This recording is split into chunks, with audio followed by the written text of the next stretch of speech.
जहां रूस यूक्रेन का युद्ध चल रहा है तो इन सब के बीच में हंगरी और यूक्रेन के बीच में तनाव बढ़ गया है। हंगरी ने दरअसल एनर्जी सेक्टर को लेकर के सुरक्षा बढ़ा दी है। यूक्रेन बॉर्डर के पास ड्रोन उड़ान पर अपनी रोक लगा दी गई है उसकी तरफ से।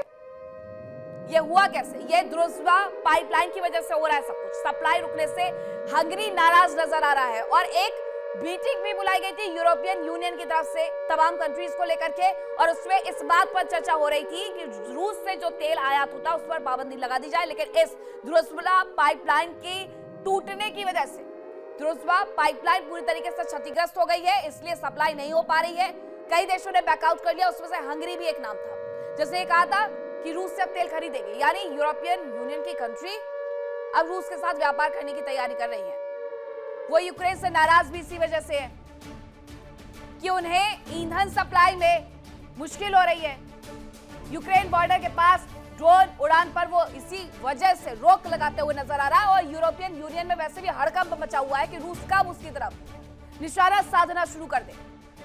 बार बार ये कहा भी जाता है रूस की तरफ से कि वो अब यूरोप को भी नहीं बख्शेगा, और यूरोप की देश डरे हुए नजर आते हैं उसके सामने। और यही एक बार फिर से देखने को मिला है जहां हंगरी की नाराजगी खुलकर के इस बार यूक्रेन को लेकर के दिखाई दी है।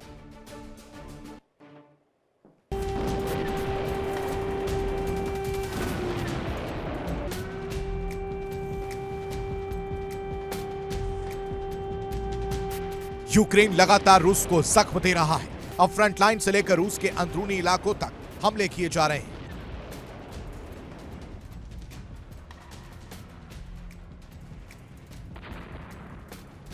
यूक्रेनी सेना के टारगेट पर रूस के सैन्य ठिकानों के साथ ही कारोबारी केंद्र, रिहायशी इलाके और एनर्जी सेक्टर है, ताकि रूस को भी गहरे जख्म दिए जा सके।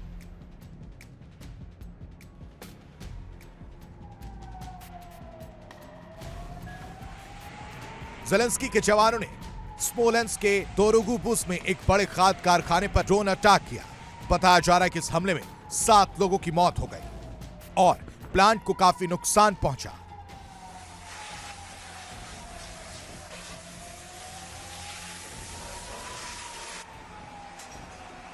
यूक्रेन के जवानों ने तातारस्तान में भी ऑयल स्टेशन को निशाना बना। यूक्रेन के लंबी दूरी के ड्रोन्स ने कालियकीनो तेल पंपिंग स्टेशन पर हमला किया। इस हमले के कारण रूस की सरकारी कंपनी ट्रांसनेफ्ट को अपने कच्चे तेल की आपूर्ति में लगभग 2,50,000 बैरल प्रतिदिन की कटौती करनी पड़ी।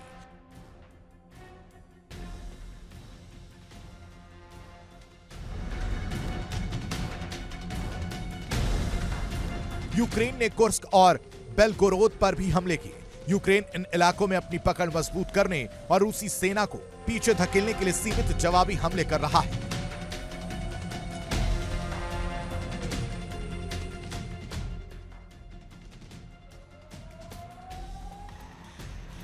यूक्रेन ने रूस के कब्जे वाले जापोरेजिया और खिरसान पर भी हमला किया। यहां रूसी कमांड पोस्ट और गोला बारूद के डिपो को निशाना बनाने का दावा किया गया।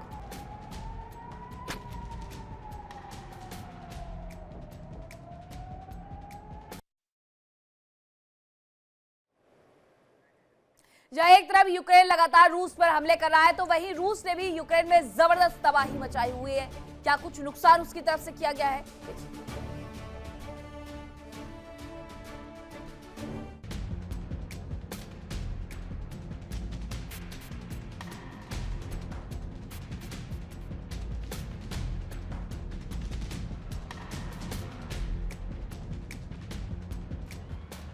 रूसी सेना लगातार यूक्रेन पर तबाही बरसा रही है। यूक्रेन का जर्रा जर्रा रूसी बारूद के जख्मों की गवाही दे रहा है।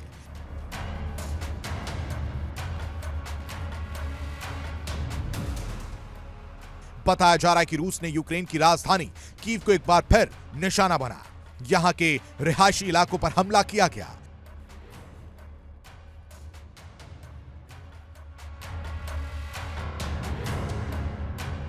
रूसी सेना ने स्कंदर बैलिस्टिक मिसाइलों और ड्रोन से हमला किया।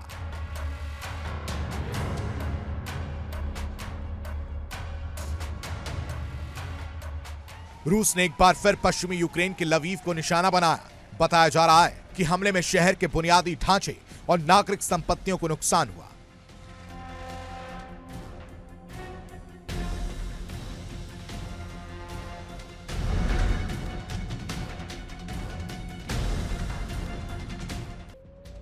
रूस ने फ्रंट लाइन पर भी हमले किए। रूसी सेना ने ज़ैपोरिज़िया पर भी जबरदस्त हमले किए। यहां कई मिसाइलें गिराई गई, जिससे रिहायशी इलाकों नुकसान पहुंचने का दावा किया जा रहा है।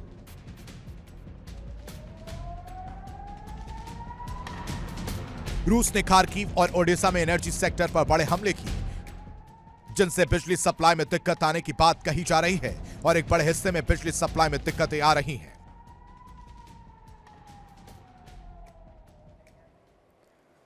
इसके साथ ही रूस ने खार्किव पर भी एक बड़ा हमला कर दिया है और इस दौरान रूसी आर्टिलरी से अटैक किया गया। यूक्रेन के हथियार भंडार को पूरी तरीके से तबाह करने का दावा किया जा रहा है।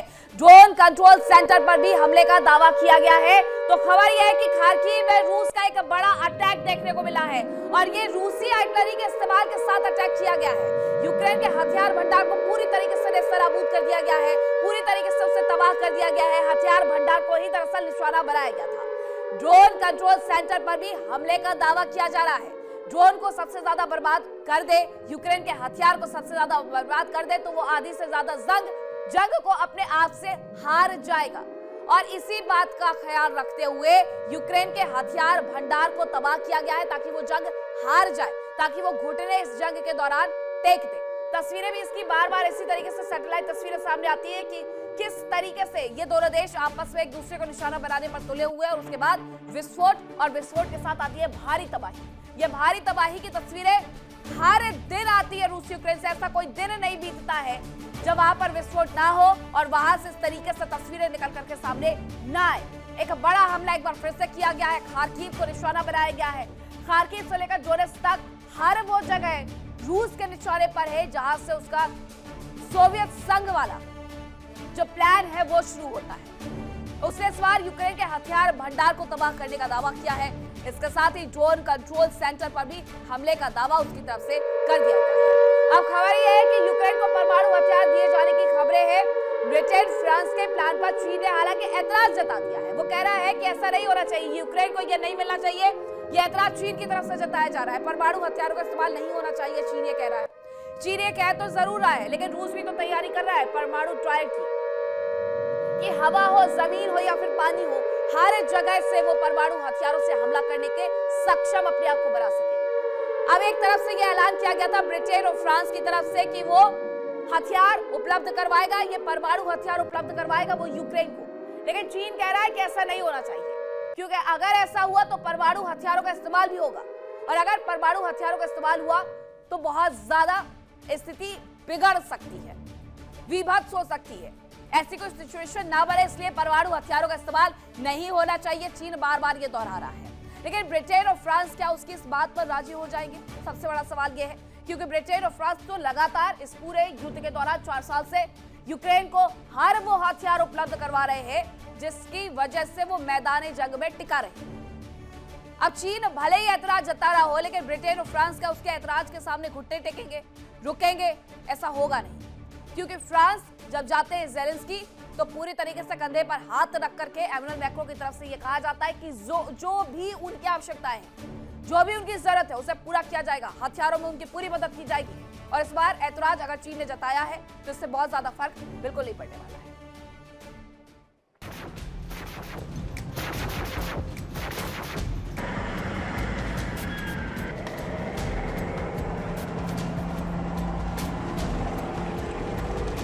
पिछले 4 साल से चल रही जंग में यूक्रेन में भारी तबाही हुई।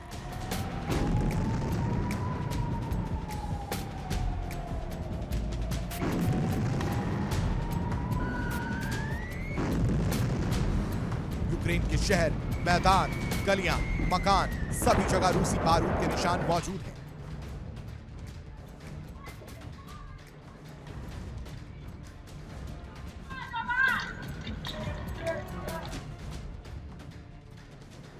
हर ओर सिर्फ तबाही और बर्बादी का मंजर है।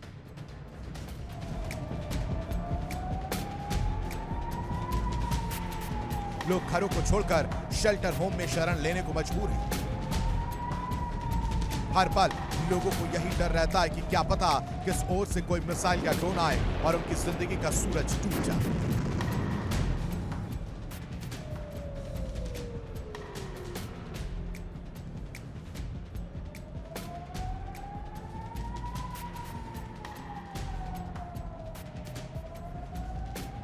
इन 4 साल में यूक्रेन का करीब 20% हिस्सा रूस के कब्जे में जा चुका है, जबकि कई इलाकों में भीषण जंग जारी है।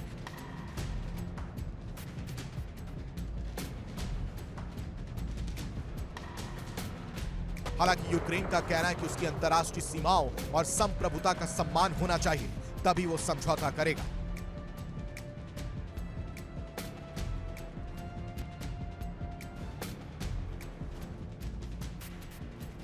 जंग में करीब 670 यूक्रेनी फाइटर जेट्स और 280 से ज्यादा हेलीकॉप्टर तबाह हुए।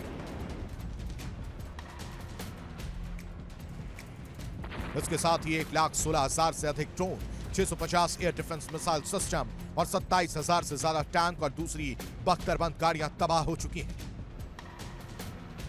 वर्ल्ड बैंक ने रिपोर्ट में अनुमान लगाया कि अगले 10 सालों में यूक्रेन के पुनर्निर्माण की लागत लगभग 588 अरब डॉलर तक पहुंच सकती है। यह राशि बुनियादी ढांचे, आवास, ऊर्जा, परिवहन और सार्वजनिक सेवाओं की बहाली के लिए आवश्यक होगी। यूक्रेन पश्चिमी हथियारों, खुफिया जानकारी और वित्तीय सहायता पर निर्भर है। जर्मनी के कील इंस्टीट्यूट के मुताबिक यूरोप ने 2022 से अब तक 201 अरब यूरो की आर्थिक सहायता दी है, जबकि अमेरिका ने कुल 115 अरब डॉलर की सहायता दी है। हालांकि अब ट्रंप प्रशासन ने कुछ हद तक हथियार सप्लाई रोक दी है। साफ है कि जंग का सबसे विभत्स रूप सामने आ रहा है। हालांकि बातचीत के प्रयास तो जारी हैं, लेकिन उनमें कुछ खास प्रगति होती नहीं दिख रही। ऐसे में तबाही कब रुकेगी, कहना मुश्किल है। Bureau report, India daily.